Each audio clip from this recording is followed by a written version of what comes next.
And welcome to the 6th installment of the Jonesin on a Whim podcast. I am here with just one man today, myself and Art. We're down one. Stefan is in Colorado doing some family stuff, but Harold North, I have to pray that we're going to hold it down, try to make this thing work. This will be the first podcast sans Stefan. He will be back next week, so for y'all, his fan base, his fan club, no fret. We didn't let him go. He'll be back in full effect next Sunday. I guess this just pops up on Monday morning. But my Twitter handle, just real quick, Harold North, capital H, capital N. Stefan's is Stefan, not Steven. We need to get him some followers. Any of y'all out there on the Twitter, I think myself and I think that's it, that follow him. I don't have a great following, but did I not auto follow him? You may have. He may have too. That might be right. And the reason we're doing this, the website on Facebook, Facebook.com/Jonesin on a Whim, all one word because it has to be on the Facebook. But more, go to the page. More importantly, like it, so that when we do post things, which can be sometimes frequent, but not so frequent that it will bother you, go to the page, like the page. We'd appreciate it. If you listening now, that's more than enough support. But you can keep up with what we're doing even more if you follow us on there as well. And we are working on actual real sponsorship. I won't really tease that too much this week because we're working out the contract and everything. And don't let the cat out of the bag. Right, so keep the cat in the bag. We need to get that worked out before I do anything. But Pitbull agreed, along with Smuckers. They agreed to do it for one more week at least. They're fine with however long we decide to do this. So to drop their ad real quick, here it is. It should come up a lot quicker than last time. So Smuckers. I try not to dance this time. Let's just... or laugh. Yeah, so let's get through it. Here's our sponsorship. Here's the ad. This is your podcast at 30% with your friends. This is your podcast at 50% with your friends and their friends. This is your podcast at 70% with your friends, their friends, and beautiful women. This is your podcast at 100% with your friends, their friends, beautiful women, and Smuckers Jam. Now, this is your podcast at 150% with your friends, their friends, beautiful women, Smuckers Jam, and wait for it, my music.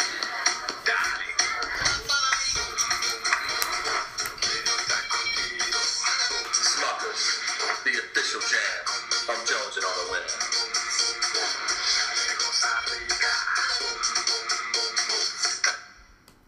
So there you have it. One more week of Smuckers, and thanks again to the Pitbull for giving us a couple minutes of his time.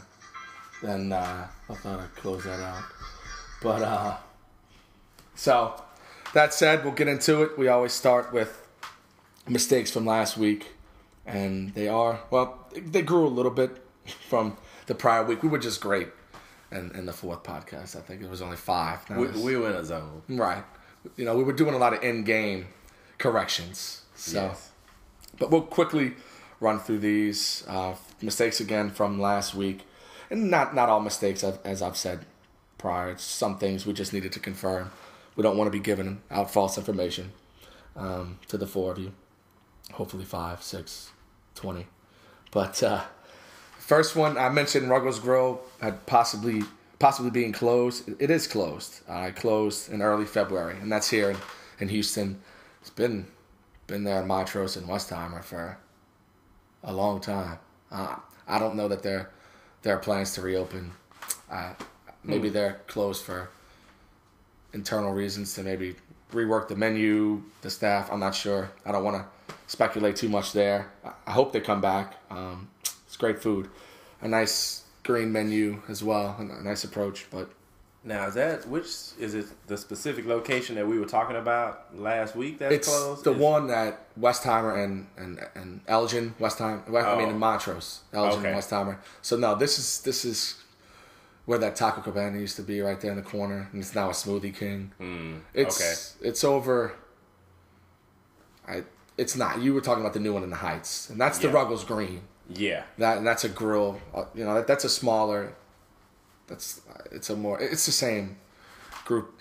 I think it's the same name. I would assume. Again, I guess it's something we can figure out for next week. Yeah, we can check on that. But we also talked about the pizza place near Yankee Stadium.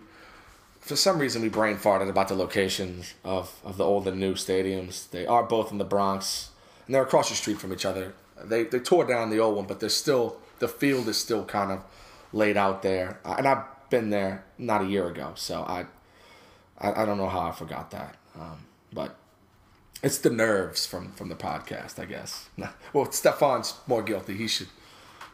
I think that's something that he would be all over. But well, he's usually pretty good at looking out for us. He keeps our air account down. That's why I'm interested to see where we land this time without him. Right, and that's why I'm trying to minimize my speculation on anything. Yeah, I'll just try not to talk because I'm wrong every time I talk. But I just, we try to keep them down. We'll just try to talk about things we know, which is pretty limited, but we'll focus on those areas. And especially these things in front of me are fact. I looked them up. That Floyd question that I had about the firearm incident in Chicago with the 3-year-old or 19-month-old. Fatty. In the back. Right, Fatty. It stands for Firearm Owners Identification Program. And it is a licensing that you need with the state of Illinois if you're going to legally possess or purchase firearms or ammunition. So there's a fact of the day, quick fact.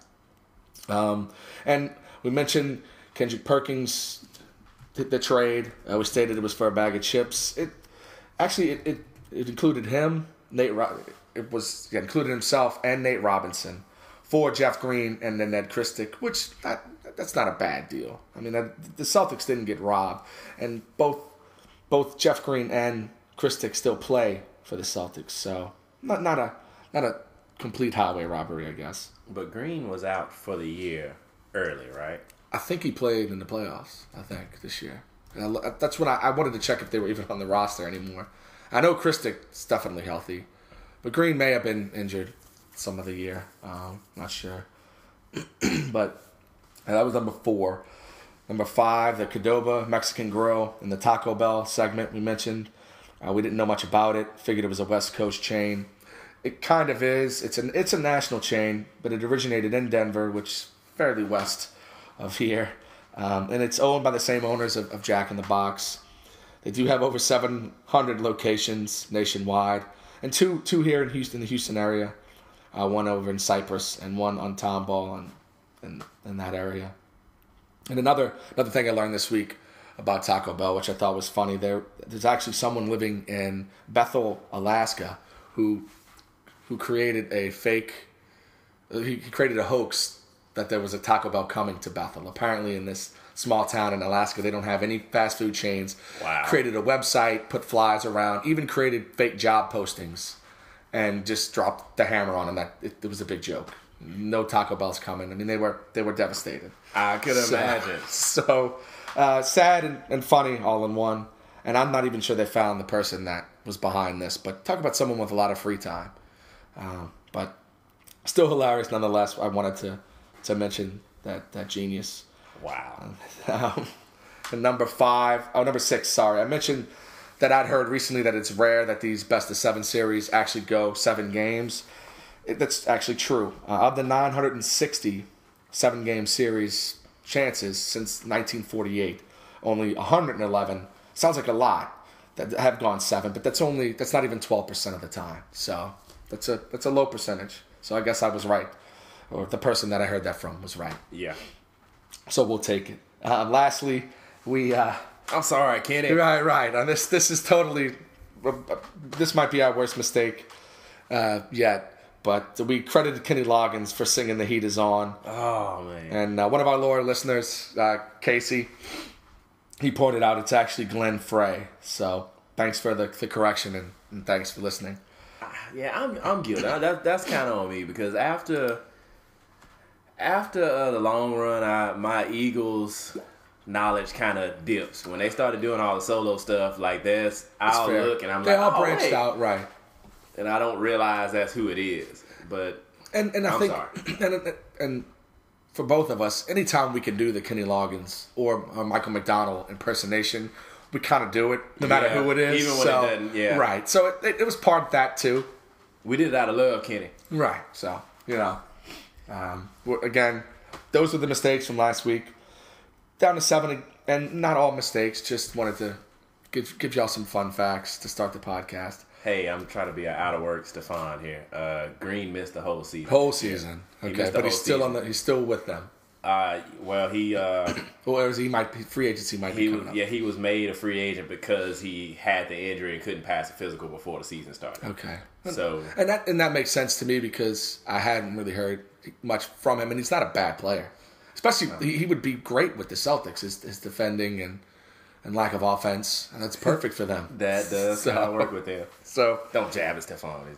No, that's not his cousin. Oh, and in green with the Celtics green, his name.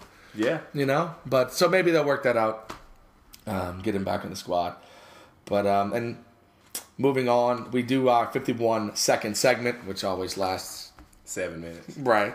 This week we do have some audio to go along with it. There was a Jim Rome and David Stern confrontation this week. I'm sure a lot of you have heard about. It was hit the radio and blogs and Twitter. And the Jim Rome asked him about the lottery being fixed, and I'll just go ahead and quickly play the audio because I don't think Art's heard the actual audio yet. So we'll listen to about a minute or so of audio. Here's the exchange with Rome asking Stern if, in fact, the lottery was rigged. I'm shocked by this, by the way. New Orleans won the draft lottery, which, of course, produced the usual round of speculation that maybe the lottery was fixed. I know that you appreciate a good conspiracy theory as much as the next guy. Was the fix in for the lottery? I have two answers for that. I'll give you the easy one. No. And a statement. Shame on you for asking.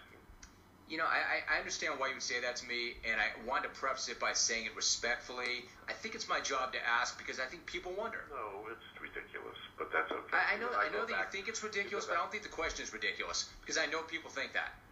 I'm not saying that I do, but I think it's my job to ask you that. Have you stopped beating your wife yet? Yeah, I don't know if that's fair. And he goes further from there, not just asking him if he's still beating his wife. He also drops this bomb at about the 4:15 mark. Do you want to ask the question? Offenses. You want to hang up on me? No, I can't hang up on you because I'm running out of time. I would never hang up on you. Okay. Listen, I gotta go call somebody important, like Stephen A. Smith now. He's up next. All right, you go make that call. So then he says he's got to call someone important now, like Stephen A. Smith.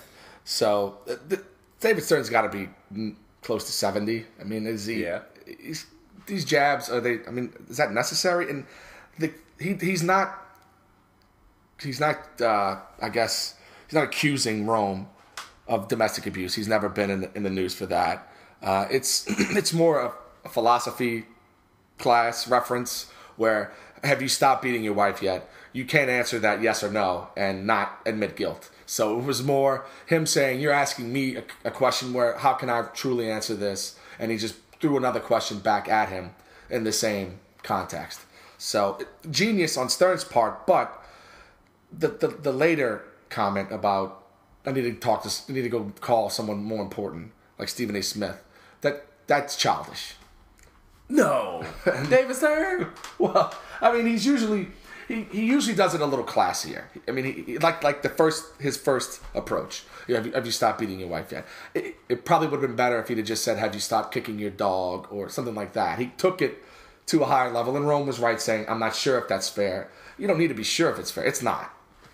Yeah, but it's classic Stern, like you were alluding to. I have generally harsh opinions on Stern as far as the way he... Stern looks for David Stern. Stern looks for David Stern. I like that he attempts to be less of a cliche dropping type of owner guy. Because you could be I'm going to say exactly what I'm supposed to say and nothing else type of owner and make everything super boring. But come on. I mean, does he have that much free time to be that upset with Jim Rome? Especially, right. And if you listen to the full audio, it's about 5 minutes. You can find it on Huffington, for sure, Huffington Post. He criticizes Rome's whole career on this is what he tries to do. This is his approach and his interviews to rile up his guests. And for my opinion, Rome kisses a lot of ass in most of his interviews. From my history. He really does. So I thought that was unfair as well. And he finally does his job and asks the question. He's right. Everyone wants to know. Everyone's going to speculate. It's the NBA. I mean, to some people, it's already pro wrestling. So he felt he needed to ask this question. He did. Stern's response, at least he did give him a first response of no and shame on you, but he kept going with are you still beating your wife? Yeah, but it's one of those situations where over the course of a sports league with that many people, with this much money changing hands, even if this last one wasn't a situation where something was rigged, it was rigged. There's been things in the past that have been highly shady. The Knicks lottery, but for Ewing, that I believe more than because why New Orleans? Why I'm biased obviously, but you could rig it for. There were some better teams up there that had better chances. Or had equal chances to win this. That would serve better for the league to win this immediately. Yeah.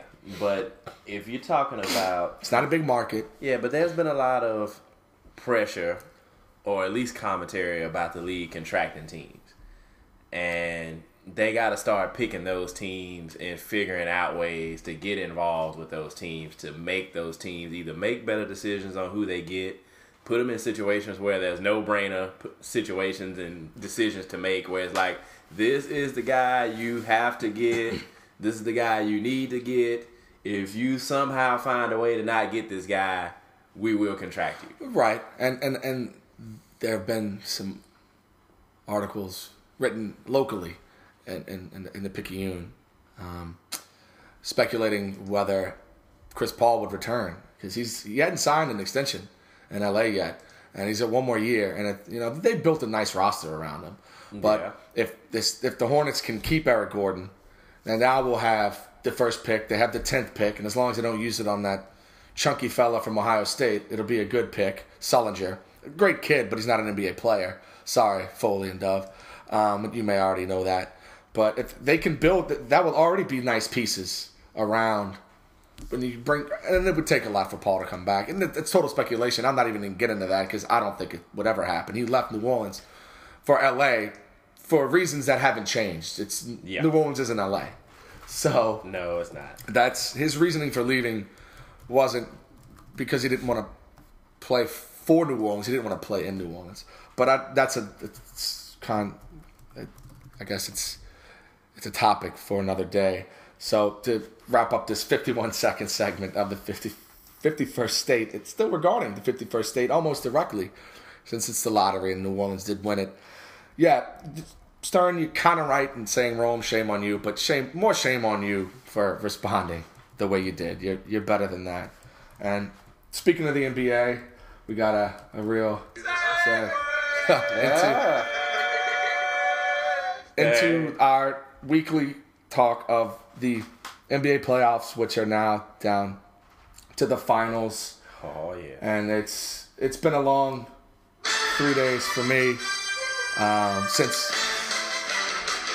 they've last played. I'd rather them.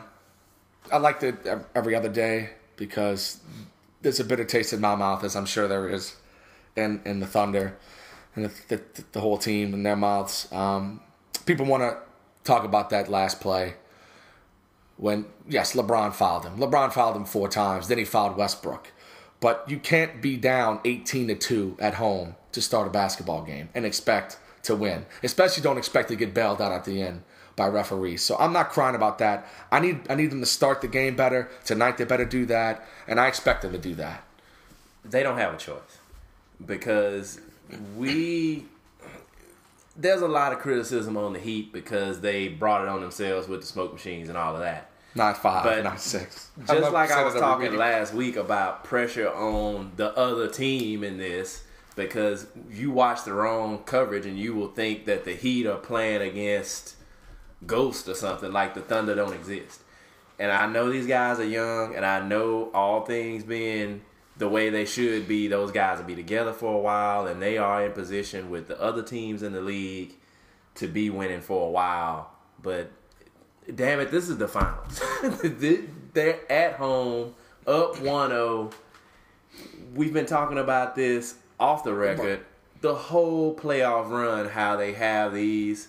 You look up and they're losing by 10, and there's no good reason for it. It's just bad shots, bad possessions, whatever happens type defense.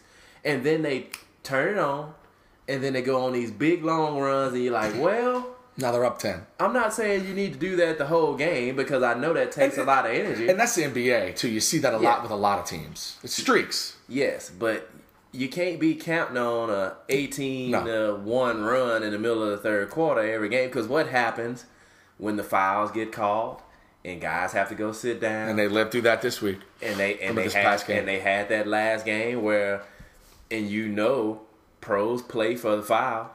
So you get the pump fake and the jump into, also known as what I call the Scotty. You get the Scotty, you get the Karl Malone run to the goal, throw your arms up, and then before you know it, a guy with 2 fouls now has 3 fouls. There's 8 minutes to go in the second quarter. He has to go sit down.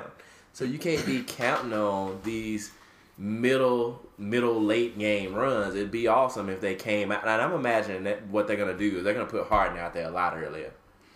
And just give him some shots. Yeah, and he was the savior in Game 2. He was invisible in Game 1 because of fouls. But in Game 2, he was the factor. He was the only reason they were around. And people banging on Westbrook. Most of the shots he took were not bad shots, and they went in and came out. Yeah. So I'm not going to bang on him. He's one of the hugest reasons they're here. I agree. He cannot stop being that attacking force. Yes. If anything, I want him to start attacking more and stop settling for jump shots. Yes, earlier. Yes. I'm not a full bash because people that are bashing are getting really unrealistic. They really are. Magic Johnson. It's the worst performance I've seen from a point guard. And that's fair from Magic because he was a more traditional point guard in the sharing of the ball. Where Westbrook is a today point guard. And it's not as much facilitating as much as you do facilitate. He's still getting assists. But you got to score on your own as well. Yes, because you have to create the threat to draw enough attention to get your other teammates open, which is a big part of being a point guard that people don't count.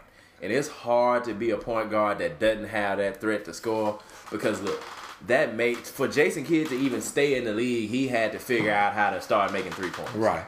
Because otherwise, he had zero attention. At all. No. They were begging to shoot. Now, he draws attention by shooting wide open threes. Westbrook draws attention by darting to the goal. Getting in the teeth of your defense and putting you in a what are we going to do situation. Right. And what's changed for him this season from last, just from that short a time period, is he's not always finishing on his own. If Perkins is sitting there, if Durant's sitting there, if Ibaka's sitting there, he drops it off. Like you said, he draws the defense, and there's an easy layup or an easy dunk. Yes. Which he didn't do that a year ago. No, he's improved too, and that's the other thing. But the thing where I get kind of peeved with him is the type of stuff that just doesn't show up on a stat sheet. It's like those 3 or 4 possessions down the stretch where he's coming down in transition, and there's a basketball play screaming at him. Like, Durant on the wing. Durant hadn't missed in 30 minutes. Right. Get this man the ball. He's on the wing. They're not denying him the ball. They trust him enough with the ball. The thing I like about their offense is they trust him with the ball no matter what he just got through doing, Right. no matter what they think he's gonna do, And they instill when that. they get the rebound, it's like, where's Westbrook? Right. Where's And they because a lot instill of that those guys confidence. could dribble it up, Right. But they say no, No, yeah. Westbrook, Keep his confidence high. let's go, because they know that's a part of his game. He Right. needs to have his confidence. But I almost feel like the way I define it, it seems like he just hulks up and his basketball IQ drops a little bit. Right. And that doesn't lead to turnovers in the stat sheet, but it leads to a wild shot that he misses that essentially is a turnover. Yes. So that's where people, they look at his final stats and say, "Wow, he only had 4 turnovers." Yeah, but, and you felt like he had more because he kind of did for those Yes. situations you're explaining. Those 3 or 4 situations down the stretch, and it's kind of like the gift and the curse, because him having the ball is automatic pressure on the defense for the other team. But He's there's faster, times, he's bigger than a lot. there's times where he needs to get rid of that ball and get it into Durant's hands, because Durant is just hot. And sometimes Durant, like you said, has his arms in the air. He finally is just like, you know what, Hey. I need the ball. And it's still a 50-50 chance Westbrook responds to that. Yeah. But I'm not bashing on him. Like I said, he's one of the big three. He's one of the big reasons that they're here. And if he tries to change his game, I don't know what the result will be. They've been able to live with this. Yeah, he's done his he did the Saturday morning presser, and he He said, "I'm not going to change." Yeah. He didn't even pretend that he was going to change. No, and he I don't can't.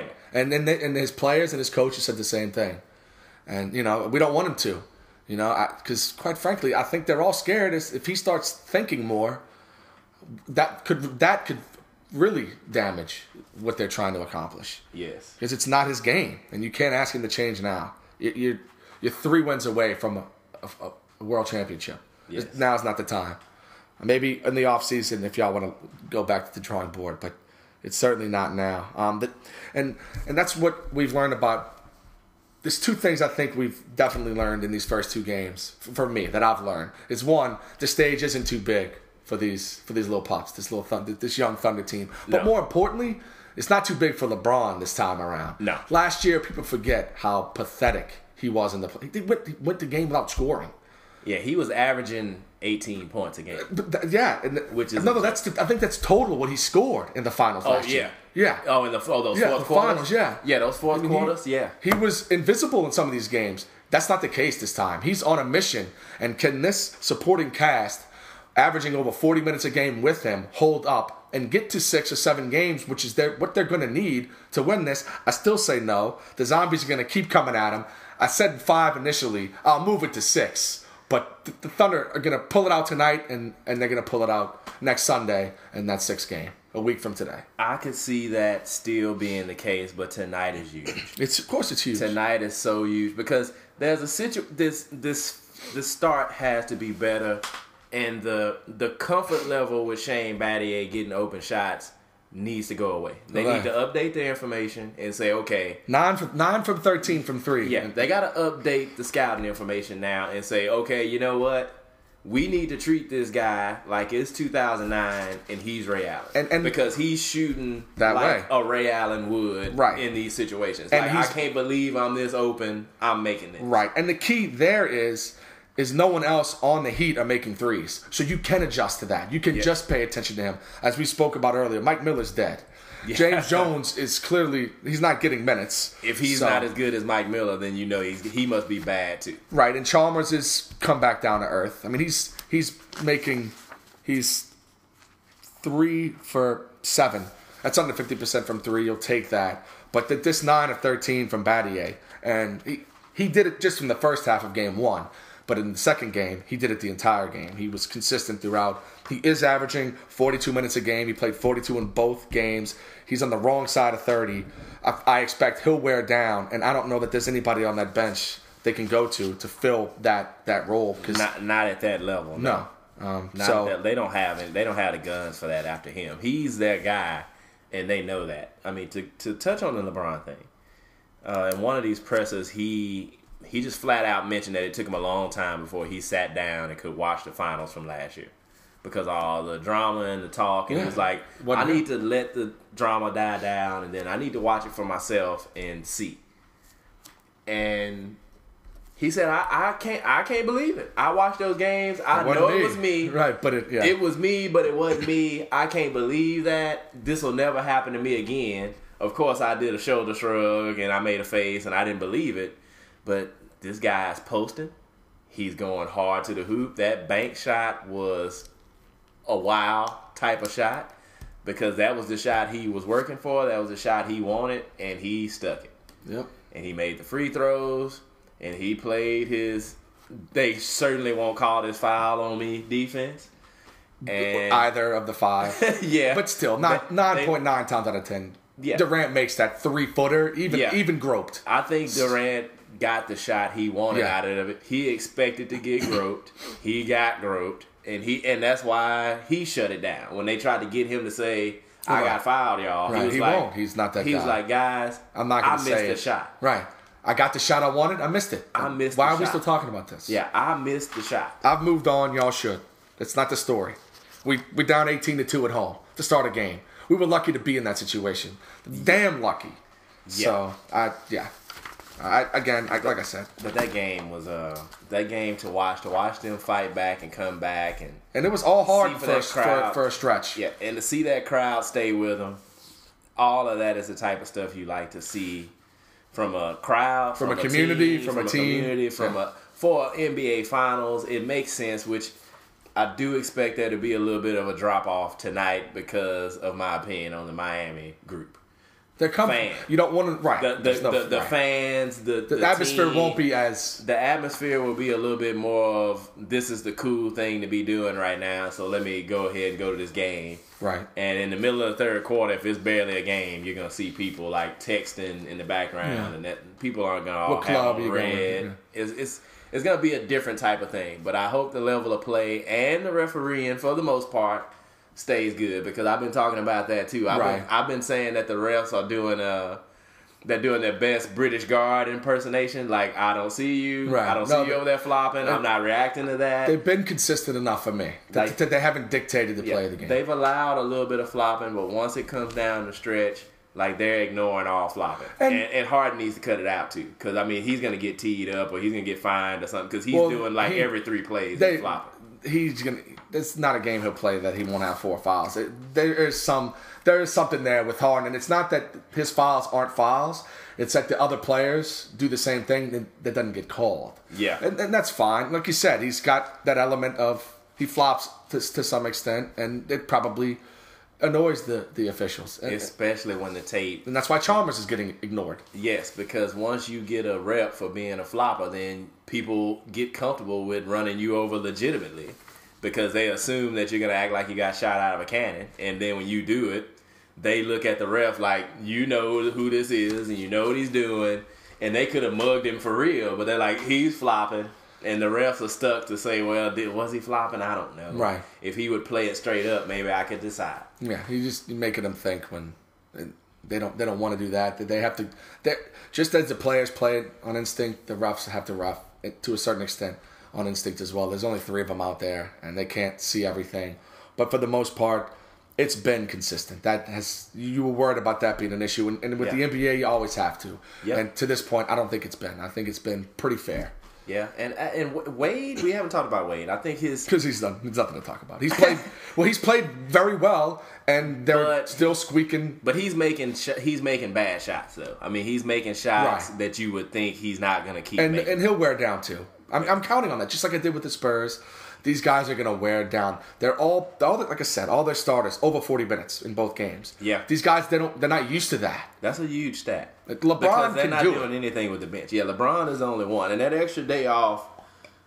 Like, people were talking about LeBron wearing down during the Celtics series, and I was laughing. I was like, "There's no way," because he's playing against people who can't guard him at all. Right, he's not being pushed. Yeah. Like, he should be dropping 40 in all of these games, and he could. But he just got to a point where he had no choice, and then he dropped a 40. Right. And I'm not so sure he won't do the same thing now, which does make this series a lot more interesting. But I just think the young guns got too much for them. It's too much of an obvious thing that they're not getting good starts to where get good shots out of the gate, move the ball around out of the gate. Perkins, you miss one more baby hook, Nas Muhammad is about to be playing. Right, That's what it needs to be. Right, and I think the Thunder would live with letting LeBron have whatever he wants and make someone else beat us, and that will tend to them paying more attention to Battier, like we said.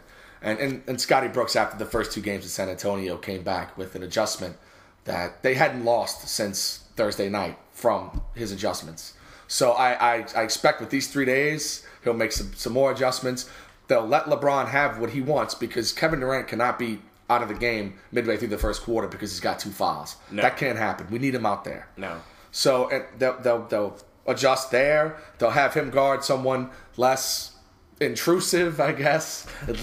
Maybe put him on Battier. Make Battier shoot over him. Yes, which makes sense. Because like you said, LeBron is trying to involve everyone.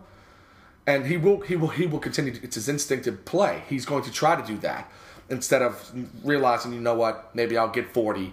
But they're going to adjust to where, the Thunder will adjust to where that's not going to be enough. He can get his 40, and they'll still be able to beat the Heat, should be by double digits, as long as you're not letting, Battier is your X factor right now. That's right. Shane can't get 15. Because Mike Miller, like we said, he doesn't even look like he can move.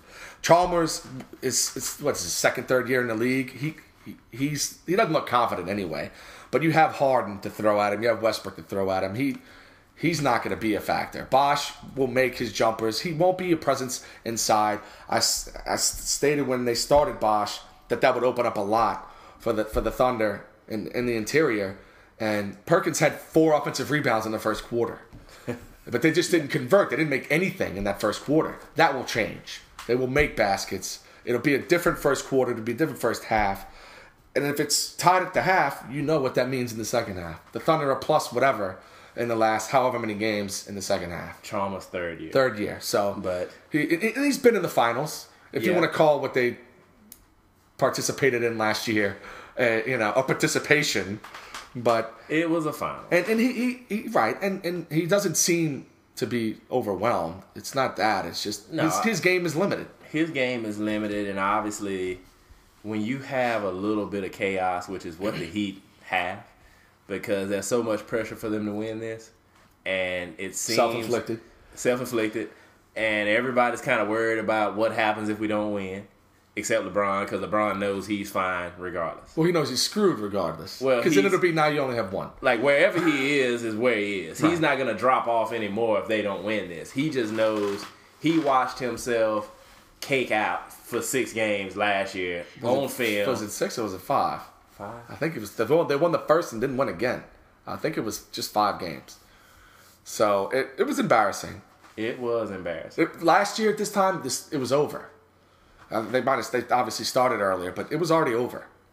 Yeah, they went out, and he saw that, and he won't let that happen again. He will play well, and if he gets blamed for it this time, it won't be fair. You might be right. It might have been 6 because I think it ended in Miami. It's 6. And it would have been 2-3-2. It's 2-3-2. And Miami had the home court, didn't they? Yeah, that's fair. Yeah. So. Yeah, because the Spurs weren't even. I mean, the Mavericks weren't even the one in the West. So. Yeah. No. Okay. Chalmers' third year. There's a lot of good things happening with this series. You look at both of those teams. The Heat are so short staffed because the guys their staff. I mean, their group looks like it should look considering the way the team was built. Right. And then they're getting away with murder to have Shane. $52 million wrapped up in 3 guys, That's why the rest is what it is. But you got Haslam for free. You had Chalmers he looked up and he was still on the team and he didn't believe it. Right. And he was a late first round, second round. I mean, he was a late pick, so in the NBA, you're slotted. This is what you make. Why are we even... There's no contract negotiations. Yes. This is it. I mean, but you got guys like... And Battier was free. Yeah, and they got him for 3 years now, right? I think so, yeah. He's not going away. So he's not going away. They got Cole, who they play when they feel like it. I guess when they just get mad enough at Chalmers just to sit him down. Yeah. They play Cole. But Chalmers still played 40 minutes a game, too. All the starters have. So that's big. That's what's going to be you got to figure that's going to be a problem. Yeah. Yeah, they're going to wear down. None of these guys, I mean, Chalmers is young, but I don't think he's... LeBron's just superhuman. Yeah. I expect him, and he's driven internally. People don't give him credit for that. Yeah. He's played in these playoffs that way. So yes. It might not have been what we've always seen out of him, but we're seeing it now. And you know what? We wouldn't want these finals any other way. As fans, we want him to play his best. I didn't want him to cake out. So if he does his best and they don't win, honestly... I really feel like the people who watch the games will have to take a little bit of lead off of the LeBron hate. Right. And then if they want to make it a Heat hate thing, okay, that's one thing. But this LeBron, them not winning isn't LeBron's thing. It won't be his fault. Not this time. No. Last time, certainly. You can put it, you can definitely put it on him. A lot of it on him, at least. But you're talking right now, we're talking about a series coming down. If you want to make it come down to two people, you're talking Westbrook on the Thunder side and Wade. That's what they're talking about. They're saying who's more important to their team, Wade or Westbrook. And he is because he runs the show. Yeah, that's why I argued if they did win, he'd be in the he'd have to play well enough to be in the conversation for MVP. Right. Because he's gonna have to find a way, because they go out of their way to give him the ball. So he's gonna have to find a way to get 30 without losing so many possessions where he takes a shot that's not the best shot that could have been had on that possession. Right. Because I think people have to update their line of thinking from thinking a 12-foot, 15-foot jump is a bad shot, because it's not. Not for him. Not in today's game with the level of play from the more elite players. Right, and he's that. Without somebody with a hand in your face, a 15-foot jumper from a elite, high-level NBA better be going down. Is pretty much a giveaway. better be. Yes, and that's why we put Rondo in the 5 of point guards with pride, but I came back and I really feel like he's one of the few guys that we have in elite class that kind of sort of can't make a jump shot, and that's the issue. Well, but if he continues his improvement that he showed in these playoffs, then he's elevated. He's still a young cat. Yeah. I mean, he's still got room to grow, and again, he seems internally driven as well. He understands that's a fault in his game because guys aren't even acknowledging him until he gets in the paint,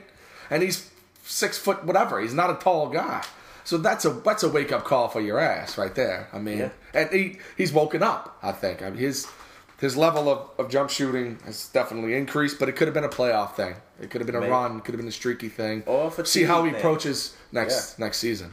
Hopefully that growth continues, as Westbrook did from last season. So I mean, it's been proven that you can figure it out and you can get better. So we're still. I know Stefan's sitting in Denver.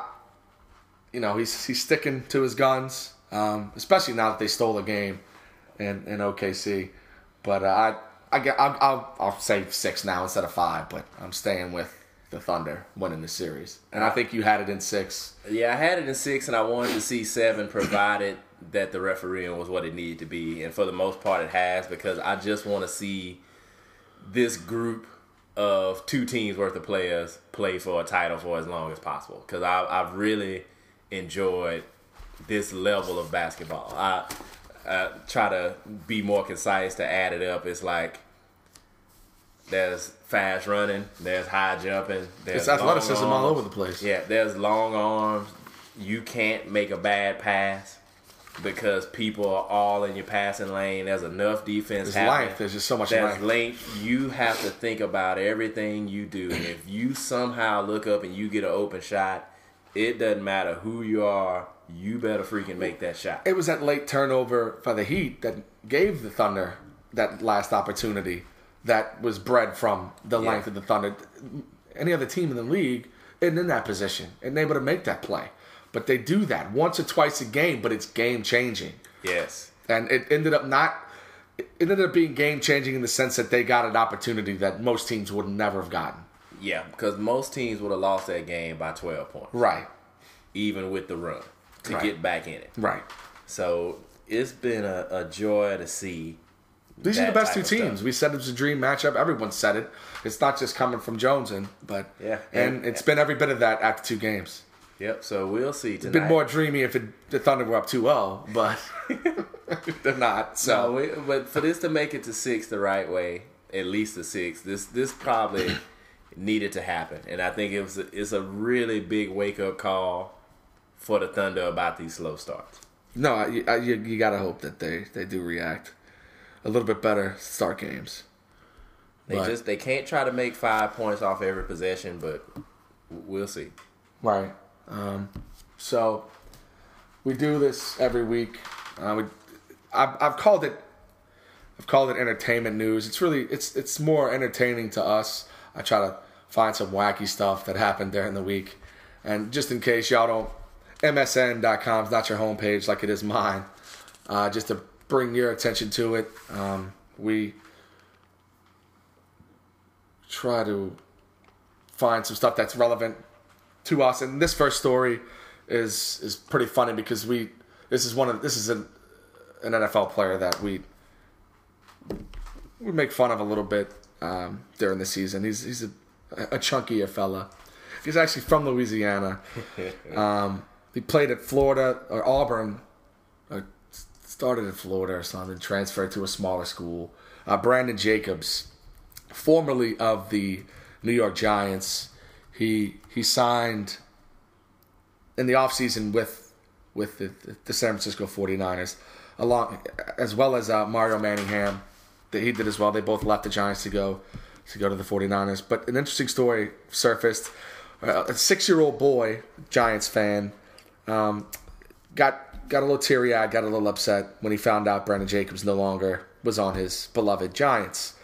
So he asked his father, why did this come to pass? And his father said, it came down to money. The Giants couldn't afford him, which I don't think his deal with the 49ers was that great. So it's not the father's not lying to him, but that's part of it. Part of it's money. So this kid's reaction was to send Brandon Jacobs 336 pennies, so $3.36 with a note saying, my father told me that, you left because of money. Well, here's my money. He made his father bust open a piggy bank, and but could only result in Cheetos money for Jacobs if we're back to the. He gets the $8 bag. No, that's true. Yeah, in bulk. He goes to Sam's or Costco, but the Brandon Jacobs' Twitter handle is @GatorBoy45, which is why I think he started with Florida, I guess. I thought it was Auburn, but 45 is now his number in San Francisco. That explains the 45. But he tweeted, "I almost cried. I'm still trying to hold it in. I may have to pay him a surprise visit." You better, Brandon. This is your only fan. I mean, and I don't bang on him for the overweight and the fumbling.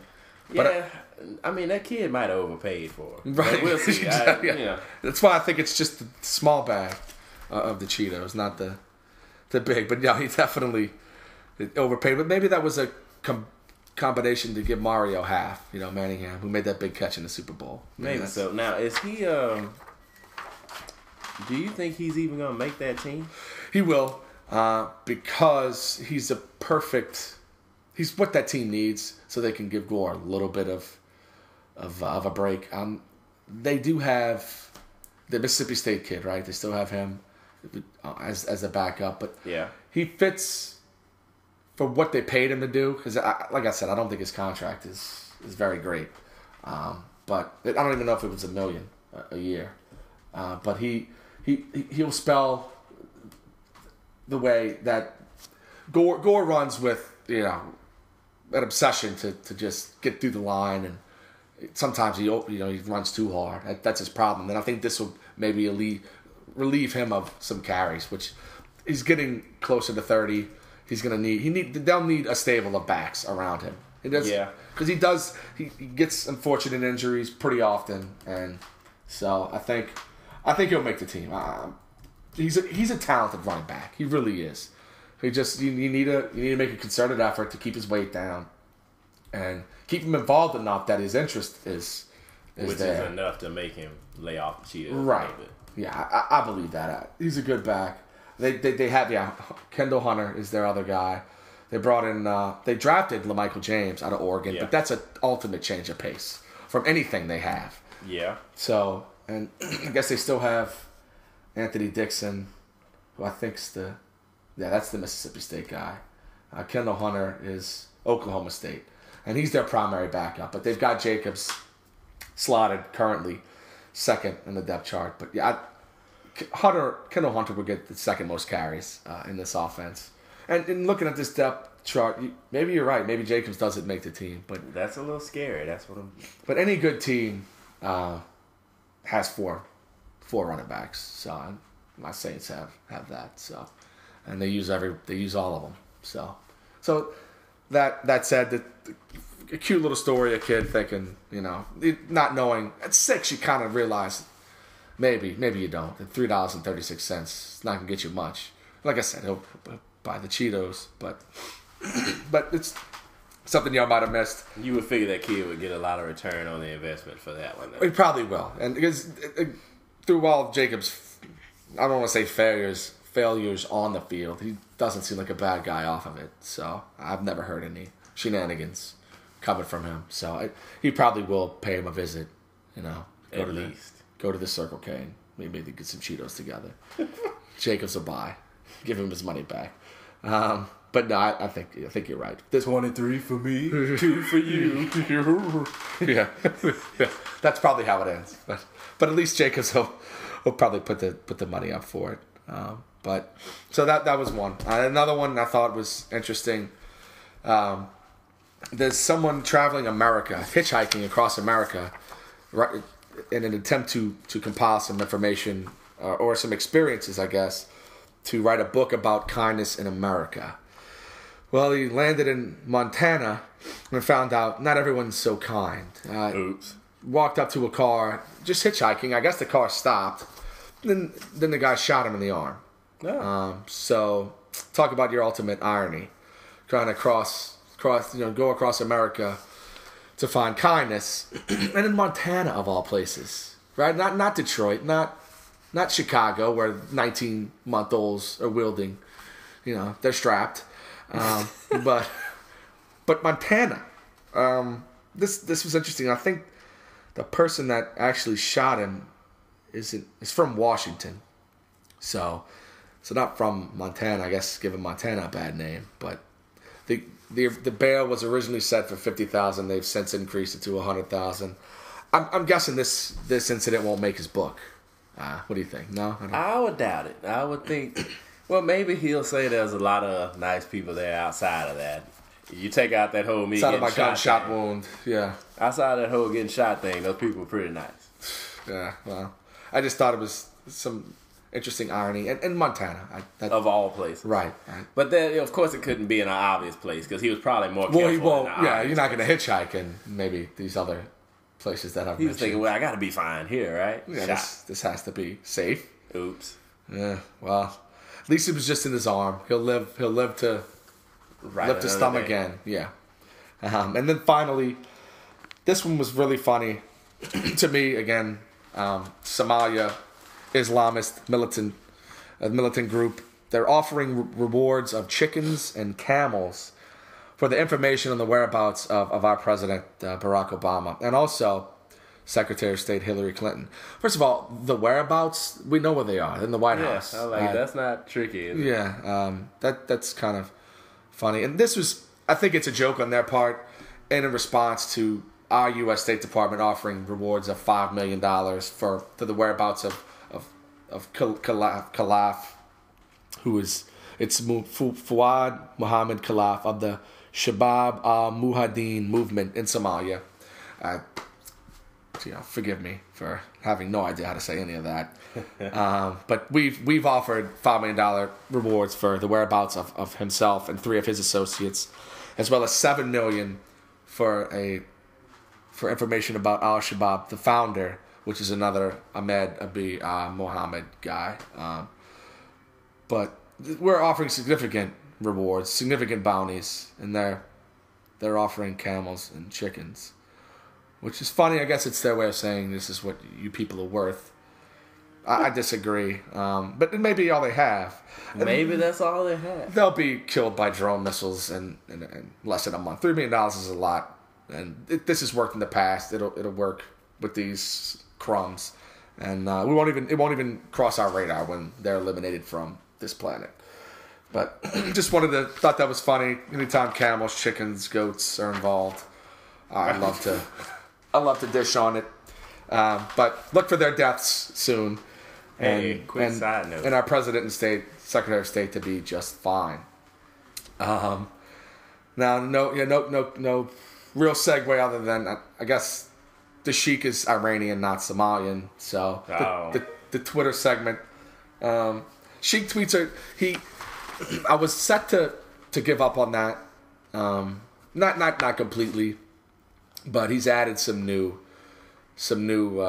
ways of defining penis size that I wanted to share, and then just some random things that I would love to get into his mind just for 5 minutes. Usually a lot of wrestling references too that I'll go to you for, but these are pretty simple. We've got a handful, more than a handful, and some of these I pulled out because he talks about the Thunder and various things, and then talks poorly of the Heat. So the Sheik, some tidbits from this week. Chris Bosh, chocolate rice crispy dick. That's it. That's all. Kevin Durant make Chris Bosh look like O.J. Simpson's wife. I'm with that. I'm off of that. That's true. I had more hate on the Bosh. The Chris Bosh is like if the Colonel Sanders effed the guy from the Green Mile. I don't know. That eludes me on the meaning there. But this is the new term for penis size. Virgil Gremlin dick. So the gremlin. So that's saying Mogwai penises are very small, I guess. I don't know. Gizmo hasn't. Maybe we'll have him as a guest in the podcast. And Gizmo. I don't know if I'd ask him that question, but maybe we need to get Jim Rome to ask him. Yeah, that's fair. That he's hard because he's made a career out of that. But Chris Brown also had the gremlin dick. The Walt Blitzer also does, but he also looks like a dick Jewish donkey. So there's a double up on the Wolf Blitzer. Now, I'm not a fan of the Fox News. And this is back to Jim Rome. I respect the Jim Rome. He don't deserve the old country way, which I guess is what Stern kind of gave him. But he also, David Stern, intelligent Jew. Oh, so, yeah. And this one's really random. Maybe there's another Tom and Jerry than the one I'm aware of. Tom and Jerry, go after yourself. Maybe it was a bad cartoon on that day, but who's the cat and mouse really hating the cartoons? How you got time to hate on Tom and Jerry? I don't know. That's weird, but it is. That's the Sheik. And then this one's another one. The Krusty Krab pizza is the Jose Canseco's sister. Is that like a vaginal reference? I'm Krusty Krab pizza? I guess that's... I've never heard that one. Me neither. I guess that's context clues. That has to be something. Right, not the sister, positive. and he hates the Jose Canseco.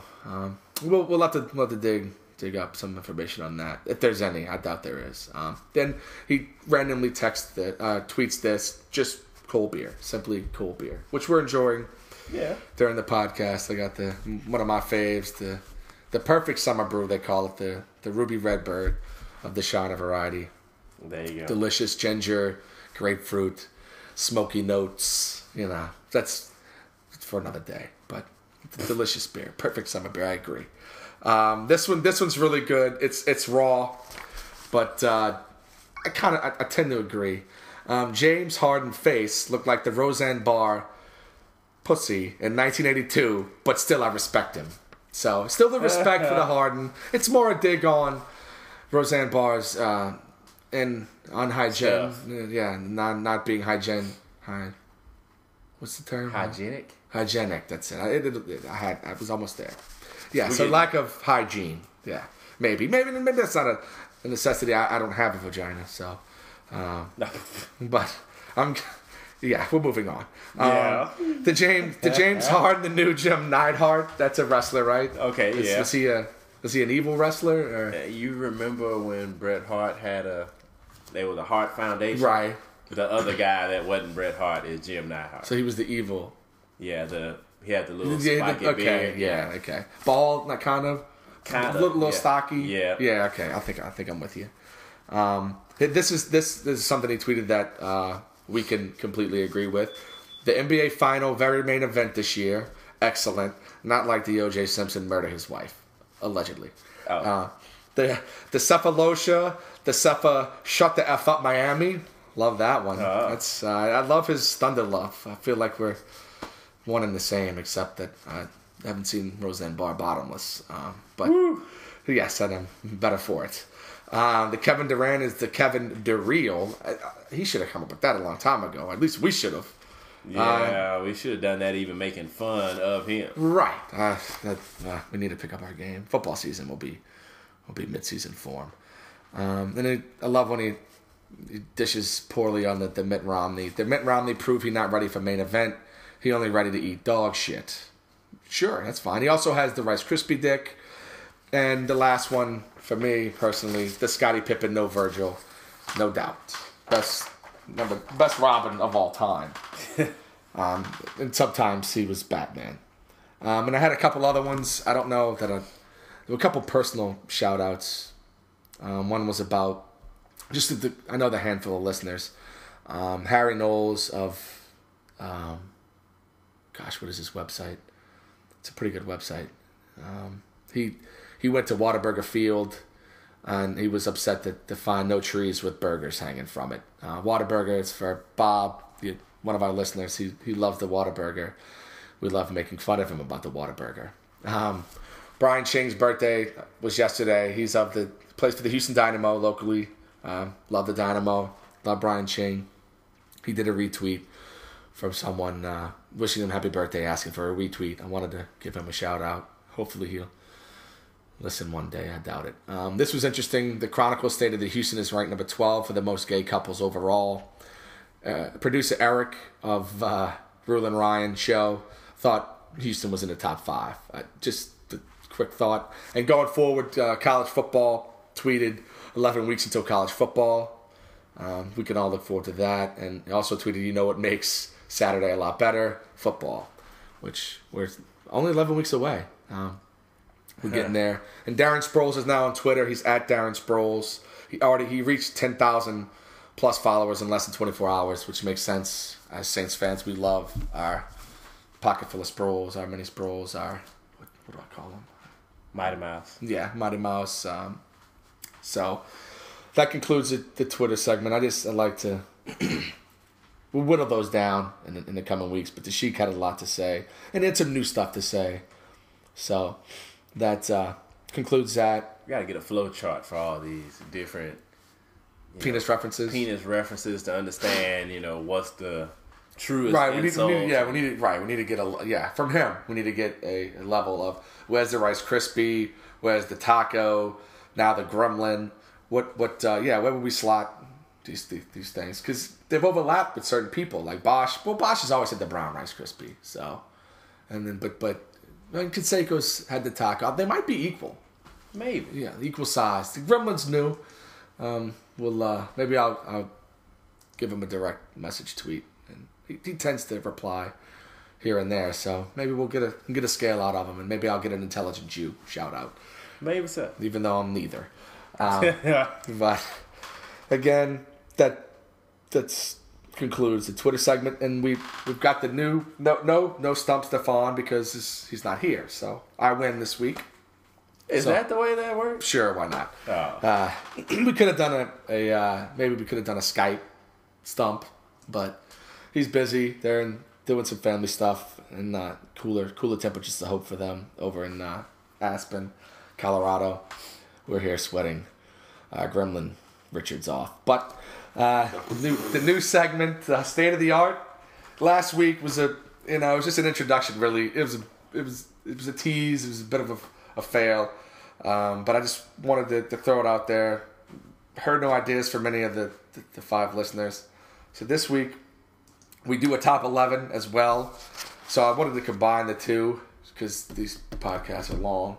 So maybe if we start combining things, we can minimize and less tweets, of course. But it hurts you to say. You're right, it does. But we're combining the State of the Art segment with the top 11, and this week it's the top 11. Would it be hood films or ghetto films? What do you think is the best way to? We could call it hood films, and I figured that would be something. But you like the movies in general. It's not a complete Brown thing. It's more of a movie thing, and I've seen some of these in your repertoire of purchasing of the DVDs. Yeah, the collection used to have. Yeah, I mean, I still have it. I don't add to it much because it just doesn't make sense nowadays to really just. No, I buy haven't bought a movie in years. You can pretty much Netflix it by the time you need to watch it. Exactly. I'm grown and I'm busy. Exactly, and the ones worth watching over and over again, maybe, but there haven't been many in the last. And even when it is, it's just like, well, I'm busy. There's too many new things coming out for you to have too much time to watch one movie a million times. Right. No, and that's kind of where I think we all stand. You're right about, we are busy enough that the 2 hours, we could spend it better, Yes. more productive. And even if we don't, Drinking we spend it differently. The debauchery Yes. style.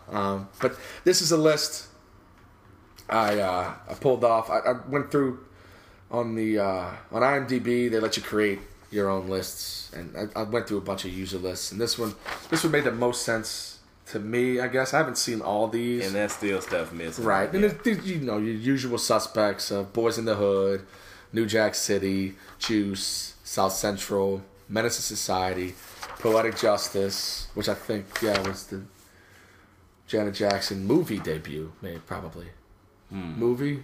Potentially. Yeah. That makes sense. Yeah. Fresh, which I don't think I've heard of. Michael, I guess his nickname's Fresh. He's a 12-year-old drug pusher who lives in a crowded house project. I don't know. Directed by Boaz Yakin. Samuel Jackson is in it. He's in it. He's in everything. Right. So that one eludes me, but that was 7. 8, Jason's Lyric, which I've heard of. Okay, yeah. 9, they had Clockers, which I've heard of. 10, Dangerous Minds, which Michelle Pfeiffer and what's his name had the song that was That's a hood infamous. Movie? Right. It kind of is, because it's a inner city school in the hood. Michelle Pfeiffer adds a lot of whiteness to it, I'll give you that. Yeah. But that would be a questionable one for me, I agree. And then they have Friday at 11, which is a joke. Right. Because Friday is like the hood movie. Right. Especially of the comic variety, because they do have, there's some, this list actually went to 20, so I'll call it my honorable mention. Training Day, is that a hood movie? I don't know if that counts as a hood movie. To me, if you want to, okay, go ahead. I don't think so either. I'm waiting to see if the one that I'm saying is really missing. Go, let's go. Okay, it's ATL. We talked about that one. Okay. Baby Boy. Oh, wow. I forgot about that one. Yeah, so did I. That's bad. Baby Boy should have been. In the other list, it was in the top 11. It should have been. Go ahead. Paid in Full. All right, yeah. Set It Off, which is your female hood movie. Yep. So it depends. It gets on any female list, a woman's list, it would be. And Set It Off was kind of serious. Yeah, it was that. Yeah. Hood. I think that. Yeah. 187. Yeah. I've heard of it. Yeah. And I know the reference. I know the reference, yeah, but I think when somebody says 187, I think, and you don't stop. Right. A song. Yes. Right. Don't be a menace in the hood while drinking your juice. That again, but that'd be with the Friday list. But it was hilarious. It was in every way. Waist Deep. That one eludes me. I don't think. Yeah, they're getting kind of greedy with that. And then Brooklyn's Finest, which had a lot of white people in it too. It did. So I don't think that's in the list. So that's about 20. A lot of which I think you would have in your top 11. And it's a lot to ask you to reel off on 11. But you have Friday 1. I would have had Friday 1. I mean, Boys in the Hood would have to be on there just because so many people saw it. Menace to Society would have been high. Yeah, I love that one. New Jack City was real nice. Juice was nice, but that was just more Tupac love than anything. But that was a good movie. It was. Still is. Poetic Justice, I never even saw that movie from front to back. Judge me however you want. You better. They go across the country in a mail truck, I think. That's all I need to know. Yeah. Never saw Dangerous Minds either. There's something about there was something about that. I'd seen that movie before. Right. No. They've made that movie. Well, they made it several times since, I think. Yeah, I've seen 15 movies like that. Right. And I guess hood movies, it's kind of hard. I guess does it have to be based on neighborhood stuff to count as a hood movie? When I think hood movies, so maybe the Scarface. Well, when I think hood movies, I'm thinking more like movies that got heavily watched in the hood. So Scarface. Something like maybe Scarface. But Scarface was something, Like, I wasn't 12 at the house watching Scarface. Well, I hope not. That didn't because happen. you had responsible parents. Yes. So We after, weren't in the hood. Like, after the fact, it was like, I saw that movie and I was like, I understand rap music so much more now because there's so many references. half of these songs Yeah. are based on this 2-hour movie. Yeah, pretty much. Like, yeah. oh, it makes sense now. Yes. Yeah, you almost have to see it for half of the stuff to make sense. Yes. But I guess I think about older movies like Coolie High. Like, that was a known, a lot of people growing up saw that movie, and it was like super tragic ending. And then, Like, legitimate people crying at the end of the movie type movie. yeah, It was a good movie. right. What about the one? I think it's another Singleton movie. John Singleton, Michael Rappaport, Zebra Love or Zebra. John Singleton had Oh, it might even be Spike Lee. Jungle Fever? We don't have any. Oh, No. Do the Right Thing.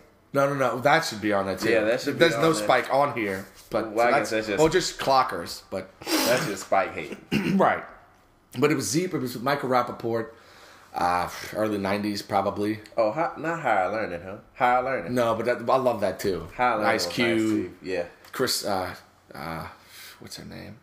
I mean, Buffy. Dead Presidents. That was on another list. It's If There's you a want lot. to get hood, I mean, ridiculous stuff like Bout It, like. right. Oh, any Like- Master P movie at all. But that first one was the most ridiculous one because it just didn't make it didn't make sense not at all. Well, the last Don when he was talking with the fake Oh, Italian my Lord. accent, that was just like, come on, man, you No. taking it too far now. Brad's laughing if he's listening right now. It was just- The last Don. But one movie that I would say deserved seeing, race aside, was Five Heartbeats. And this that was- one, that beach one you had with the. No. Five Heartbeats. No, I wouldn't try to make people watch that one. What was the name of that? Sorry. Oh, that's gonna bother me. I can't think of what it is. It was so lame. I can't think of it. Yeah, But- that's good. That's a good thing. Will That is the right answer. I'll go look though. No, did you I answer don't even- correctly? I don't even have it on a shelf anymore. I have all that stuff in a box. I never Good. took any of my DVDs out when I moved. So. Good. And Michael Rappaport was actually in Poetic Justice. Zebra Head. But you keep telling me that. What was it? No, the Five Heartbeats. That's was, it. Yeah. It was one of those movies, kind of like the precursor to something like a Dreamgirls, where they went through the life of this fictitious, but this was more fictitious of a little five guy group, and all the different personalities and them struggling to make it, and it's like one of those late 60s, early 70s type time period pieces. Right. And it was like Robert Townsend, and they went through all this stuff, and it was a legit good movie. Like, when I'm trying to make sure I watch it somewhat often. And it was one of those neighborhood movies. No, I haven't run into any person of non-color that has ever seen that movie. I've never heard of it. Yeah. Yes, but it was a good movie. No, I'll put it in the queue. Definitely. And so this is another one I thought about. A critically acclaimed documentary. What about Hoop Dreams? Is that I don't know what's the criteria. right? That's for the thing. hood- There is none. This is See, our. I think about hood films. I think, hey, movies that a lot of black people would have seen at the time they came out. Right. So that doesn't necessarily have to be a people getting shot every 4 minutes type movie. Exactly. And it seems like a lot of this is that. Right. And that was probably the criteria of this person's list. So I guess Friday was only 11th because there was a lack of shooting. Right, it's comedy. But yeah, I agree. I think I would lend more towards what was watched Yes. in the hood, or and Because, like, Friday was the type of movie where it got to the point where you had to start turning down watching that movie. Because you would go in somebody's house and then, man, they were in the kitchen. You want us to start While it you're in over? the kitchen, I'm in the kitchen. Right. You want to start it over? We're fine with that. Yeah. Man, we're starting over, man. We're watching. It's like, man, no. I've seen it. We're good. I left before I came from the house. I watched it. Like, So I've seen I'm this good. movie enough, guys. I'm Yeah. good. Yeah. So, yeah, maybe that's what's up with this list. But Boys in the Hood, my goodness, it's not the top anything. No, in the acting, I think if Cuba Gooding would go back and watch that himself, he would. He said, "Man, what was I doing?" Right, and he wouldn't have an answer. So that was one that stood out to me as because I've just watched it recently, and the acting was it Lawrence Fishburne? Wasn't that his dad or Yeah. Yeah, okay. I love him. He's also in Higher Learning. He was the teacher in that. So he's appearing, but no, I loved Higher Learning. Higher Learning was good stuff. And Remy. And Omar Epps. It was Malik, somebody. Michael Rappaport was in there. Yep. Christy Swanson, she hangs around my top 20 because she's got a little bit of a weight problem now. I think she was on the Celebrity Loser weight show or whatever, but still chunky. I'd hit that. So in fact, I might have a chance now. She's chunky, so I need to add that. Should put her on the top 5 right now, so the wife will accept it, and then I should put her in just for the time being. Oh yeah, I remember that. Oh yeah. Which one? Oh yeah, she still could go. Still, yeah, Swanson. Yeah, yeah. I'm looking at her right now. Beautiful. Yeah, I'm still. Mannequin 2, then Buffy, then a whole bunch of stuff. Now she's one. She was. I might have been one of my. That was probably my first real I know what to do with a woman crush. Not just like I'm 6 years old and she's cute. That was like spank bank material. So to not give away too much, but she was high. Yes. Well, I guess since we're sharing, Allie Landry. Yeah. Oh yeah. No, she's a Louisiana girl. Allie Landry. Well, she was the Domino's commercials, right? Doritos. Brad was Doritos. Yeah. Brad was infatuated with her. He worked at Winn-Dixie, and they had a big old life-size. He hung out on that aisle just with the poster. It was like no, and then she got into the drugs, and Christy Swanson is amazing. She still is. Good. She was the initial girlfriend and Big Daddy of Adam Sandler, and she ends up working at Hooters, and she's been wonderful for wonderful the majority of my lifetime. Wonderful. I can't understate my love for that woman. But well, again, lack of a better segue. She's always a great segue to. She's good in the hood. Yes, always. Is that a segue? There we go. We'll take it. We get it. Well, given the Whim of the week, just a quick thought. This happened this morning. Rodney King found dead in his swimming pool at 47. His fiance found him like 5:30, 5:50 this morning. 5:25 this morning is when she called authorities. He was pronounced dead at 6:11 a.m. The name sounds familiar because it was his beating that sparked all the rioting in L.A. in 1992. So Rodney King dead at 47. Wow. They haven't done the autopsy yet, obviously. It's just happened this morning. But they tried to revive him. It wasn't happening. He was in the pool. Who knows when he actually drowned. They don't know of any foul play, but didn't know if any of y'all heard about that yet. Yeah, it's pretty wild. Yeah. I mean, that just happened. He stayed out of the news for most of the time since his incident in '92. Yeah, obviously nothing at that same level, but right. And he's been pulled over other times. Like you mentioned the DUIs. This one time they're saying he wasn't armed or intoxicated. I guess he was just speeding, which is also a crime. But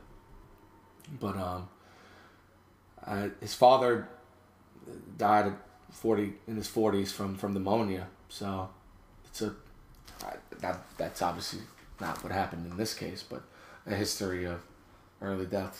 So just wanted to touch on that. We try to do a weekly tribute as well. This one today, it's obvious it's Father's Day. Stefan is out in Aspen with his father. Art leaving here to go have dinner and watch the finals with your pops, I'm sure. Yep. And I have several father figures out there, including a lot of my friends. So we just wanted to, and that they're also fathers themselves, and just wanted to shout out to all you fathers and fathers to be. good friends, just any positive male role model. Yeah, this is your day. Enjoy it. And said you go on to hug your pops. And I'll go give him a hug, maybe a fist bump or something too. We'll talk about basketball a little bit more. I'm sure. Get into some thises and that's, and probably just time it to where I end up watching the game there too. Yeah, it's probably a decent plan. I've been having to watch. I watched the last one at the bar because we had the trivia on Thursday, and it wasn't a good idea. It's probably best that I run around my living room solo. You need isolation. Yeah. So, but no, thanks to all the fathers. Happy Father's Day. With nothing without you. So that about gets us to the end. Quick side note, please. LT to retire tomorrow. Really? Yeah. I didn't see that. As a Charger, no less. That's fair. He should. I mean, he should as a Charger. Yeah. So how close is he to Emmett? How close is he to Walter? No, I figured it might be in that article. Let's see. But while he looks that up, I'll say, if you guys out there have any questions, topic ideas, comments, do go to the Facebook page. It's facebook.com/ again, Jonesin on a Whim. Speaking of LT, we are going to start with full-on NFL 2 weeks from today. We'll start each week leading up to the season. We'll do each division, probably make that our top 11 each week with questions about the teams, fantasy stuff, our predictions. The final week, September 2nd, before the season starts, we'll do our playoff predictions, our NFC and AFC champions, and our Super Bowl winners. So starting July 1st, we will do top free agent signings of the offseason. Get y'all caught up on what went on these last couple months. A lot has changed. And then July 8th through August 26th, each week will be each division. Give our predictions. We'll have questions about each division. And then September 2nd, our playoff predictions and Super Bowl picks. So I think by now he may have gotten... Yeah. He's not close enough, I don't think. He's not close enough. I'm trying to see where Emmett is. I'm trying to go off of memory for Emmett's number. But Emmett should be first. Yeah. I mean, he is first. And that pains me to say that. He should be first is an inaccurate statement. Yeah, but right. Of course I would go to a place where it doesn't happen. But we'll update. But Emmett, he's at least 2 seasons off with his current productivity. At least, yeah. So he's not close enough to where we can wheel him out. One season away, and that's why I think he's doing it the right way. He's a smart guy. He's made his money. He's well spoken. He'll be on ESPN or something. If he wants to. And there may be a certain amount of looking to go away because I know they were working on a kid for a while and they had one, and his little quest for a Super Bowl. I mean, as a running back in the league, man, if you get to a point where they can't use you, it's kind of hard to just kind of hang around and do a little something every now and then and get to a point where you can win you a Super Bowl. Right. It's a little bit harder to do that than it is maybe in the NBA, try to sneak up on a championship. So, and not to mention just all the wear and tear you put on your body, whether you're playing or not, just from football from being what it is. With a hot female stranger. Sorry. Yeah, no, and he's third all time in touchdowns, and that was in November of last season. And total yards from scrimmage, he is currently 5th. Wow. 5th all time. Total yards, so he's got to be. He's moving up. So the only running backs in front of him, rushing yards, are Emmett, Walter Payton, and Marshall Faulk. So that's total yards. That's total yards. See, because he has about 13.6 rushing yards, but I thought Emmett broke it with something like 15.5 or something like that. Yeah, it's whatever it is.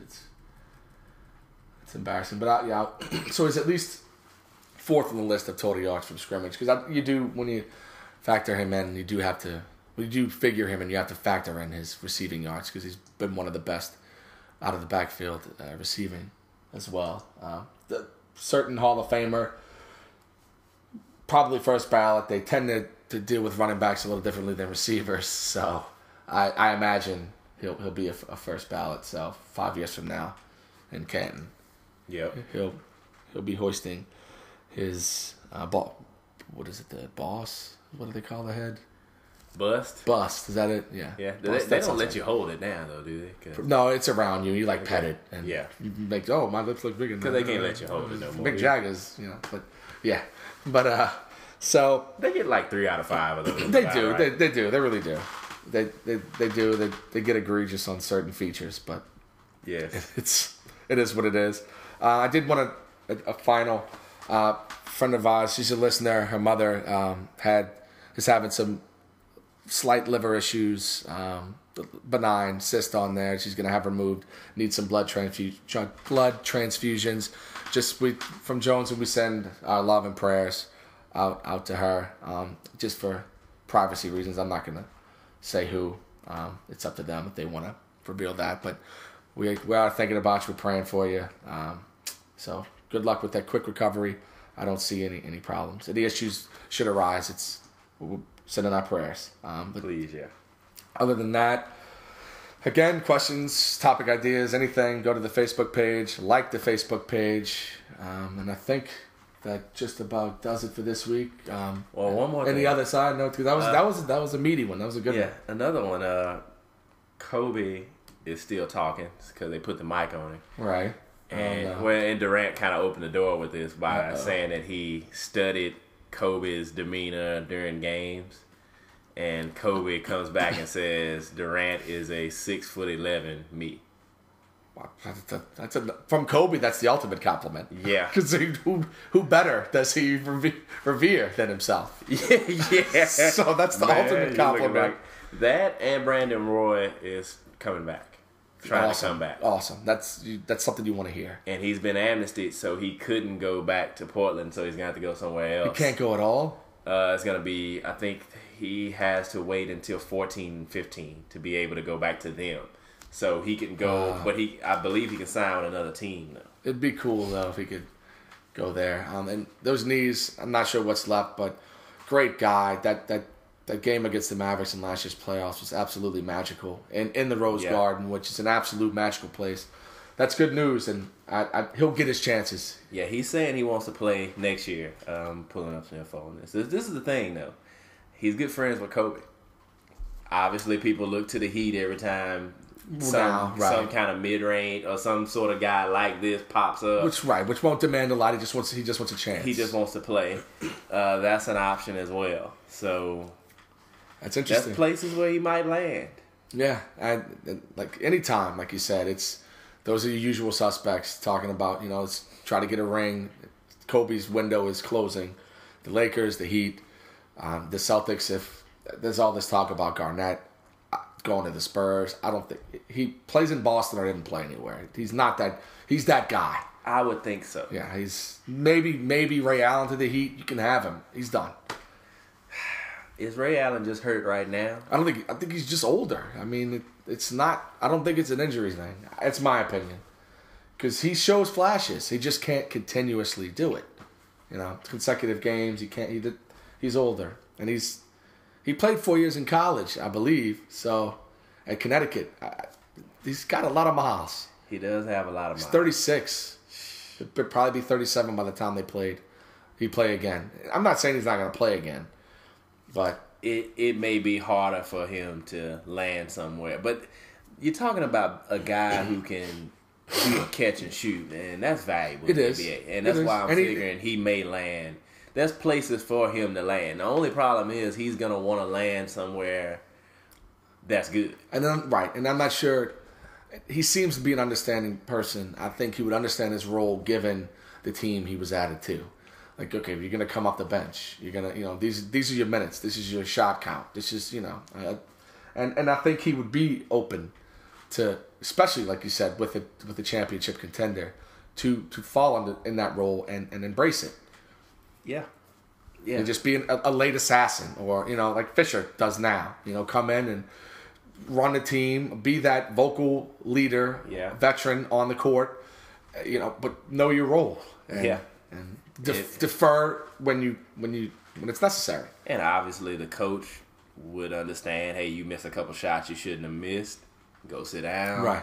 And no hard feelings. It's basketball. There shouldn't be any egos involved with a guy like Ray Allen. Right. I wouldn't think so. You would expect that wouldn't be the case. No, maybe Jesus Shuttlesworth, but not Ray Allen. Yeah. A couple things we missed, and I meant to add this in the email. Well, we talked about KG missing his presser after Game 7. Yeah. He got the $25K fine. Did you see the Dream Team special? I saw some of it. I saw like the last 45 minutes, and the part I didn't see, and I think they talked about it, but the big part about it, and it never really dawned on me, and it probably did then, was Isaiah Thomas's exclusion from the team. And they're like, oh, that was because of Michael and Scotty. And they confronted him and they said, damn right. Yeah, we didn't want him on the team. We didn't like the way he played. We didn't want it to be the way we played. Yeah, he wasn't on it. And did we not want him on it? No, we didn't. Were we the reason? I don't know. But we certainly didn't want him on the team. Yeah. And then Barkley acting the fool. Yeah. And then Barkley acting a fool. But, of course, him acting a fool was one of those things where he was outspoken in a situation where everybody was reading from the cliche book. Mike and them didn't let anybody in on what they really thought. So now when people start getting all this information about Mike, they're like, man, Mike was this horrible guy. And I didn't think he came off in this. And I was like, I don't think so. I just think he's the same as the guys now are. It's just we didn't have the coverage to hear it. And he there's one thing that he did do. He did make himself available to the media because they knew what he didn't want us to know. Yes. And as long as he made himself available and gave them what they wanted, they'd keep it to themselves. He had an understanding with that Chicago media and media nationwide that they knew things about him personally that he did not want us to know. And that gets into the because conversation. His image was such a big thing. Yeah, because the Worldwide. NBA was looking to be saved in the 80s. And then Magic and Bird bought him time. Right. And then, but before that, man, you're talking about the general idea about the average NBA guy was that he was just a tall dopehead. And it was like a 6'5" dopehead just out there playing ball, and it might be on TV, it might not be on TV. And thinking about that now, that's insane to think that NBA Finals games might have not been televised, depending on the night that the game. No, it's unheard of for our generation, of course. But that was the case, right? Yeah, right before Bird and Magic came in, right. So this was it became must-see television. Yes, and so you talk about how protected those guys had to be, and how much that information didn't get out, and then now you have to figure. The adjustment phase had to kind of start with Iverson because he went from being the type of superstar where he couldn't do anything without us finding out something and about speaking of the change in times, in his high school there was a cell phone video or whatever of that fight that he was involved in. Yeah. So that wouldn't have been the case 10 years earlier, 5 years earlier. No. So he was already pinned, through that change in technology. Yeah, it's just wild to see how that happened. Phil took some shots at the Knicks because they always want Phil Jackson to show up out of the blue and coach the Knicks or coach anybody. So do I. Really the Knicks. So do I. And he's like, man, that team is. He called them clumsy. Clumsy. And maybe and that's Phil's getting in their head. Maybe I don't know that he can. Right. Exactly. I just don't know that he can roam the sideline much anymore. His knees are shot. I mean, even coaching. And what else does he need to prove? And plus, when he shows up, he wants to actually do this wild thing called coaching. Right. Like he wants to coach from practice through games. Yes. He wants to actually coach the players. There's a mental approach he wants from you, and I love Carmelo, but is he ready to buy into it? The championships are there to prove it works. Kobe bought into it. Stoudemire, I think, would. There's a bunch of guys there that certainly would, but it'd be. I think it's a dream situation for the city, for the team, but I'm not sure it is as much a dream situation for Phil Jackson as people might think it is because he played there, he won a championship there, I believe, as a player. But I'm not sure he sees that as something he wants to have at the end of his legacy. We'll certainly find out. He's competitive, but he's done it all. What else does he need to prove?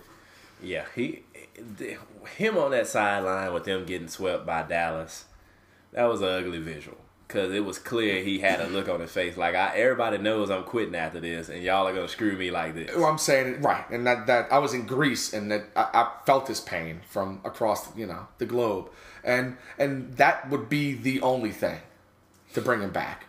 That's how it ended. But I already forgot about that, so it's not how I remember him. Yeah, and that's the good news. I think most people won't. Most people count up the titles. He'll be more remembered for that run, that 6 out of 8 maturing run. Kobe, maturing Michael. Yeah. I mean, without him, there might not ever been either of them. They were great in their own account, but they were greatest all time. Yeah. When you include Phil into that equation. And I don't think that can be questioned. And it will always be. But he always had the teams and he built that. They went and got Scotty. There were a lot of things that he was included on. And like you said, he wants to come into the league and coach. Not every NBA coach does that. Not every NBA player responds to that anymore. Sad, but true. Which I think Wade and LeBron are sometimes guilty of. Yeah.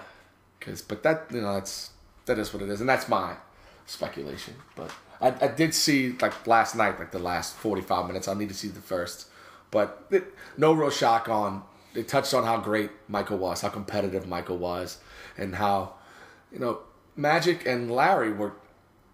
You forget how kind of just along for the ride they were.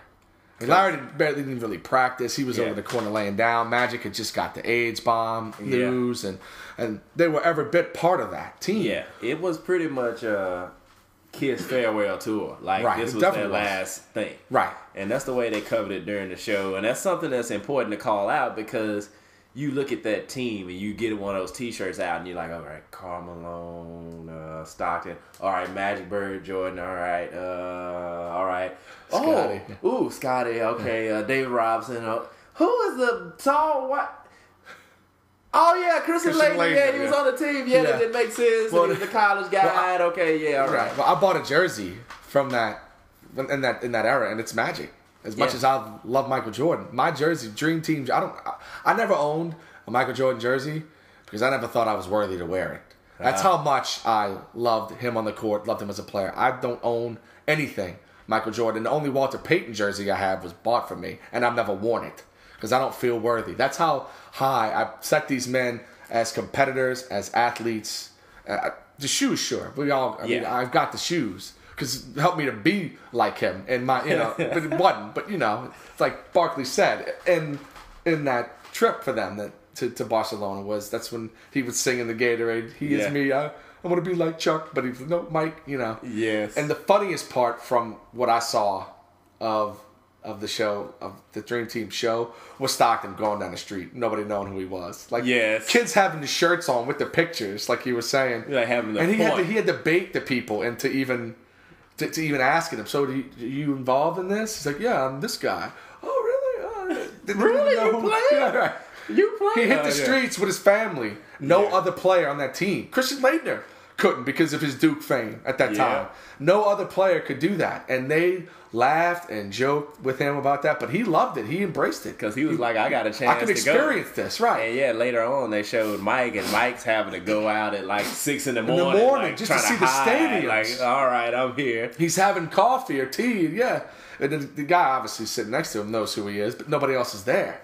Yeah, he's got to do stuff at 5 in the morning because he's been probably up all night playing poker like they did. They were nice to take that out. They didn't put that in, but they've all admitted. They did admit being hungover early on. Yes. That was like, wow, you shouldn't be saying that. But it was like, well, this is Chuck. As long as they won by 40, it didn't really. It could have been. That was their way of evening the playing field as best they could. Yeah, and the arguing about the practices, that's all the type of stuff I would have expected to hear. I didn't think they were out there hugging at the beginning. Highly competitive. I figured it would have been highly competitive. I liked the Tony Kukoc part where Scotty and Michael were like, this guy is not coming to our team and until we bring him through this little mini camp of And they ended up playing him twice because I think that was the gold medal game. And Tony's like, I didn't do anything. Interviewing him now, he's like, I had no idea they had this. But I get it. And, you know, he went on the team and they won 3 titles together. And, you know, were great teammates. And he was part of those final 3 as much as anybody. Yeah. So, but that was cool. That's just those 2 guys. They're just competitive to a T. And you wouldn't expect, like you were saying, you wouldn't expect anything less from those practices, from their approach. But the Stockton thing stood out because I've never really. He's fine for what he is, but all he is to me is a short reference. But the Stocktons. But that call the nut huggers the Stocktons because it's better than saying nut huggers, which is more acceptable sometimes. Right. But Carl, I can't get over it. I'm trying to be a better person on a daily basis. But when I see him, I just have harsh thoughts every time I see him. I've never liked him. Every time I see him, I just have harsh thoughts. I just like, just stop talking. I don't like you. Go away. They ended the show with him in Louisiana. Why? This is the bit you want to end the show with? Like everybody else must have just left. I could think 13 other people, including the water boy and the trainer, that I would have rather seen. Talk to Isaiah. Right. I would have played, y'all. I'm surprised he went. Was a part of it with Magic. He didn't want to get that AIDS on him, I mean, I'll never forgive him for that. And then we do know a lot more now. Yeah. But don't... I'm with you. I have no nice things to say about him. I still believe And now we can finally say he's not even the best power forward of all time. No, and now they have a Magic show just like the Dream Team show, like a 90-minute Magic going through the whole... This is what I got it. No, and I've seen that. That one was... I was still watching it so skeptical because maybe I'm just horrible. I'm just watching it like it looks even more like they put him up to it and they paid him off and he never had it. That's what I've always said. That's always been that's the one conspiracy theory I've always stuck with. It makes so much sense that they would rig that. Right, and he's the guy that would, I'll fine. It's about time for me to quit anyway. Right, it makes sense. And he was the figure. He was the smile. He was that guy for the world. Especially this country, that, oh my God, this guy can get it, I certainly can get it. Yes. And that's the one conspiracy theory I stick with. His wife, Cookie, didn't get it, the kids never got it, and obviously he was laying with random ass, no doubt. Oh, yeah. But, I mean, I'll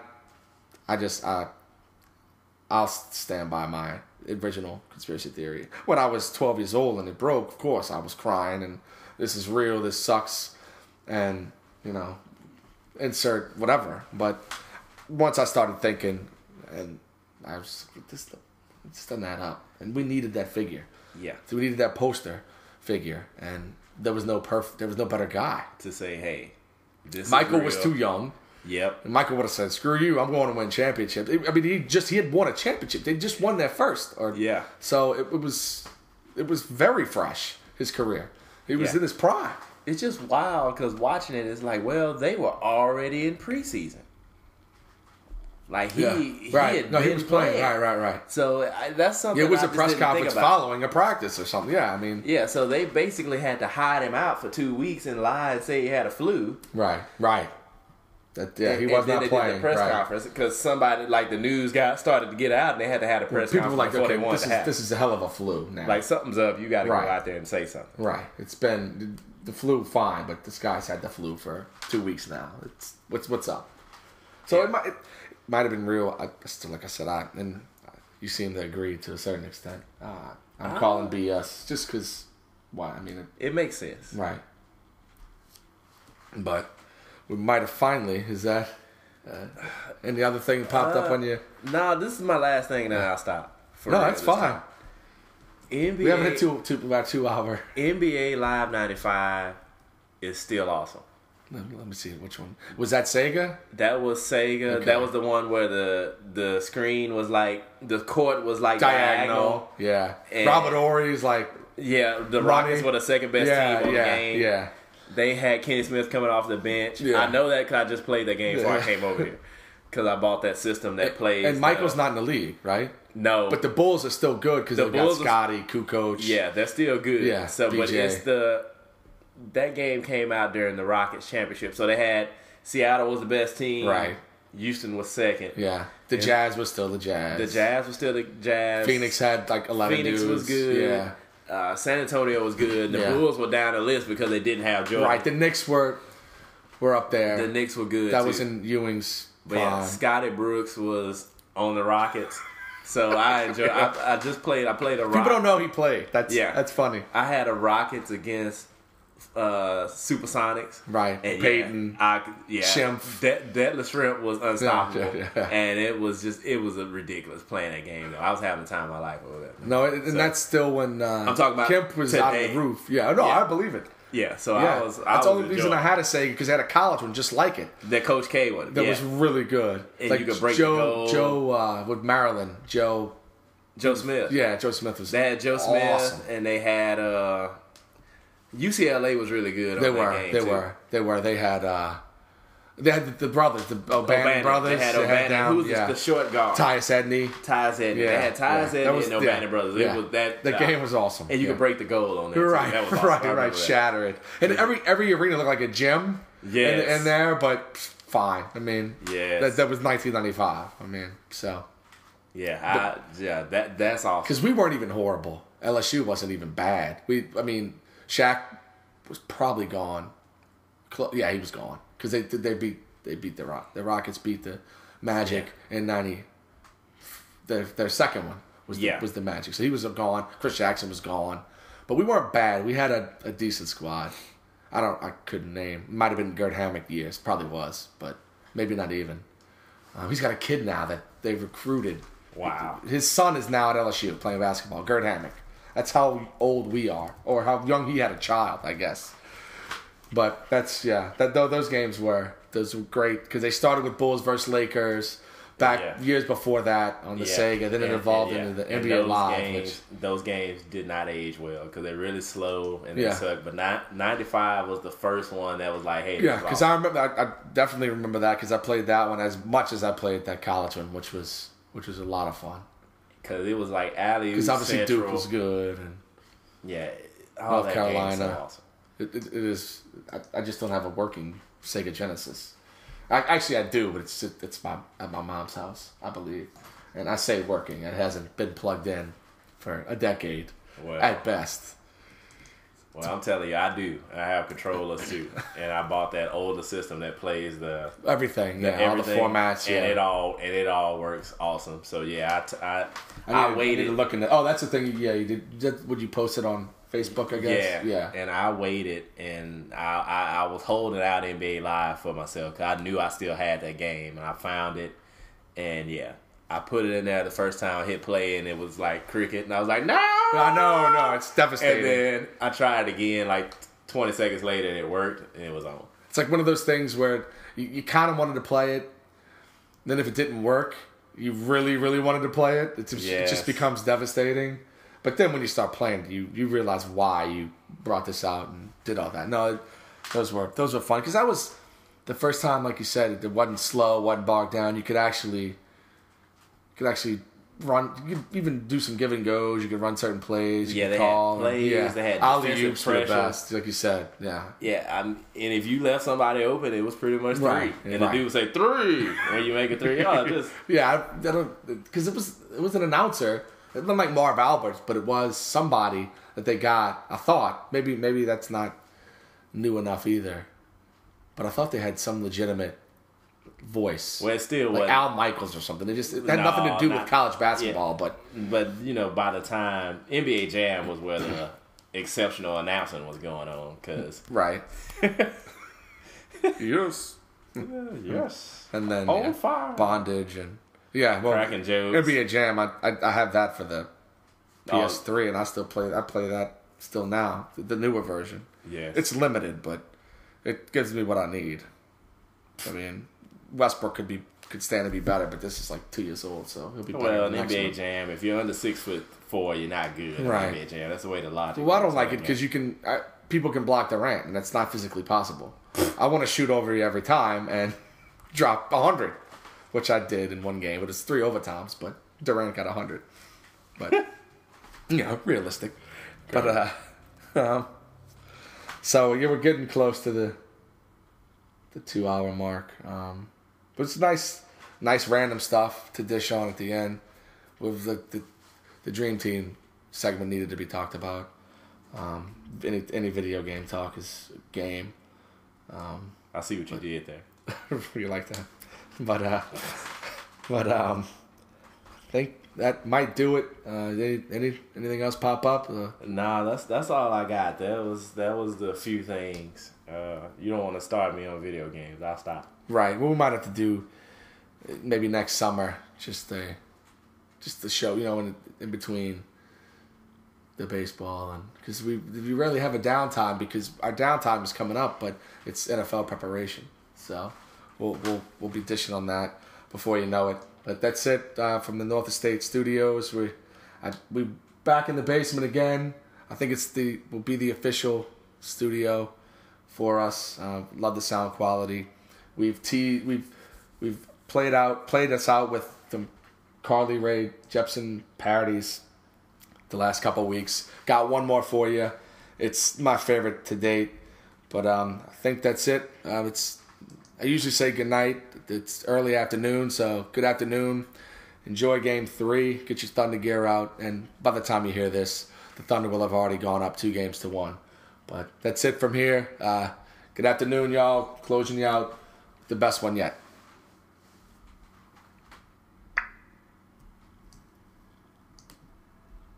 It's driving again. Tybo is putting it in. You know we came to play. I'm so glad we drafted Fish. Those corner threes he can swish. And if you drive, you will miss. The vodka's in your way. You know Big Perk is stealing. Westbrook, crazy speeding. Collison, you know we need it. Who's the man who's leading, baby? Just flew right past you. His skills are crazy. His number's 3-5. Just call him Katie. He's ballin' tonight. Mama loves her baby. Just check the sidelines. Cheering for Katie. The Mavericks out of the game. The Spurs and so is LA. The finals now we will play. There's nothing in our way. We'll drive and dunk and we steal. The win inside and it's real. You're getting scared, you can feel. He's dribbling your way. You got caught for holding. Can't hide, replay showing. Party bound, whistle blowing. Know that you can't own him, baby. Just flew right past you. His skills are crazy. His number's 3-5. Just call him Katie. He's ballin' tonight. Mama loves her baby. Just check the sidelines. Cheering for Katie. Just flew right past you. His skills are crazy. His number's 3-5. Just call him Katie. And when you're in his face, he still will make threes. There is no other. Just call him Katie. We love the OKC, that's right. So thunder up now. So thunder up now. So thunder up now. We love the OKC, that's right. So thunder up now. You know how. So thunder up now. Say that they're young and they're restless. Now they're just saying that they're young and impressive. It's for the championship, yes, I'll address it. To work thunder up, yes, that's how I express it. So don your gear from your head to your feet. Strap on your beard and get out of your seat. We apologize for your team's demises, but you should probably go ahead and grab our ring sizes. He's ballin' tonight. Mama loves her baby. Just check the sidelines. Cheering for Katie. Just flew right past you. His skills are crazy. His number's 3-5. Just call him Katie. And when you're in his face, he still will make threes. There is no other. Just call him Katie. We love the OKC, that's right. So thunder up now. So thunder up now. So thunder up now. We love the OKC, that's right. So thunder up now. You know how. So thunder up now.